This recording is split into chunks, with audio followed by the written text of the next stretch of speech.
కేంద్ర ప్రభుత్వం కీలక నిర్ణయం తీసుకుంది. చమురు సంస్థలపై భారం తగ్గించే చర్యలు తీసుకుంది. పెట్రోల్ ఉత్పత్తులపై ఎక్సైజ్ సుంకాన్ని భారీగా తగ్గించింది. ఇప్పటివరకు లీటర్ పెట్రోల్పై ఉన్న సుంకాన్ని 13 రూపాయలను 10 రూపాయలకు తగ్గించింది. ఇక నుంచి పెట్రోల్పై 3 రూపాయల ఎక్సైజ్ సుంకం మాత్రమే వసూలు చేయనున్నారు. డీజిల్పై 10 రూపాయలు ఉన్న ఎక్సైజ్ సుంకాన్ని పూర్తిగా తొలగించింది. ఈ తగ్గింపు వల్ల చమురు సంస్థలు లాభపడనున్నాయి. అయితే ఆయిల్ కంపెనీలు పెట్రోల్ ధరలను తగ్గిస్తాయా లేదా అన్నది మాత్రం వేచి చూడాలి. రైట్, ఇదే అంశంపై అప్డేట్స్ మా కరెస్పాండెంట్ వెంకటేష్ అడిగి తెలుసుకుందాం న్యూఢిల్లీ నుంచి. వెంకటేష్, చెప్పండి, చమురు సంస్థలపై భారం తగ్గించే చర్యలు ఎండ్ యూజర్ అంటే వినియోగదారులకి వచ్చే అవకాశం ఏదైనా ఉందా? పెట్రోల్ డీజిల్ వినియోగిస్తున్న వాహనదారులకి ఇది ఏదైనా ఊరటిస్తుందా, ఆర్ కేవలం కంపెనీలకు మాత్రమేనా?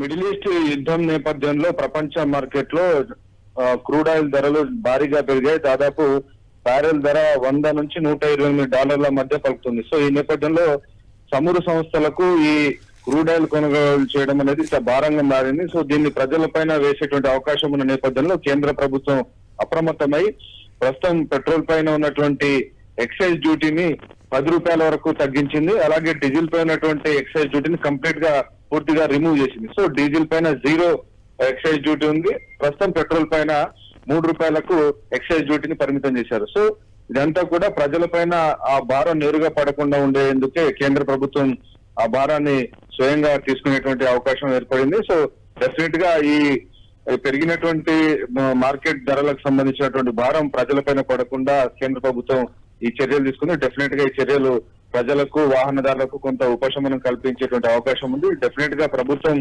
వాటిపైన పన్ను ఉపసంహరించింది కాబట్టి ఖచ్చితంగా ఆ భారాన్ని ప్రజలపైన వేయకుండా కేంద్ర ప్రభుత్వం కూడా చర్యలు తీసుకునేటువంటి అవకాశం మనకు కనబడుతుంది. మనం చూస్తున్నాము ప్రపంచ వ్యాప్తంగా ఇరాన్ యుద్ధం కారణంగా అనేక దేశాల్లో కూడా ఈ చమురు సరఫరా అనేది చాలా అంతరాయం ఏర్పడుతుంది. అలాగే ఎప్పుడు ఈ యుద్ధం ముగుస్తుంది తెలియనటువంటి ఒక అనిశ్చిత పరిస్థితి నెలకొంది. సో కంప్లీట్ గా సప్లై చైన్ అంతా కూడా పూర్తిగా డిస్టర్బ్ అయిపోయినటువంటి పరిస్థితి. సో క్రూడ్ ఆయిల్ సరిగ్గా అందుబాటులో లేదు. రిఫైనింగ్ సంబంధించినటువంటి ఫ్యాక్టరీస్ కూడా దాడులు జరుగుతున్నటువంటి నేపథ్యంలో ఇక్కడ ప్రపంచ వ్యాప్తంగా కూడా క్రూడ్ ఆయిల్ ధరలు పెరిగినప్పటికీ ఆ భారం ప్రజలపైన పడకుండా ఉండేందుకు కేంద్ర ప్రభుత్వం ఈ నిర్ణయం తీసుకొని ఎక్సైజ్ డ్యూటీ 10 రూపాయలు పెట్రోల్ పైన డీజిల్ పైన కంప్లీట్ గా దీన్ని ఎత్తేసింది. Hari. Okay Venkatesh, thanks for the inputs.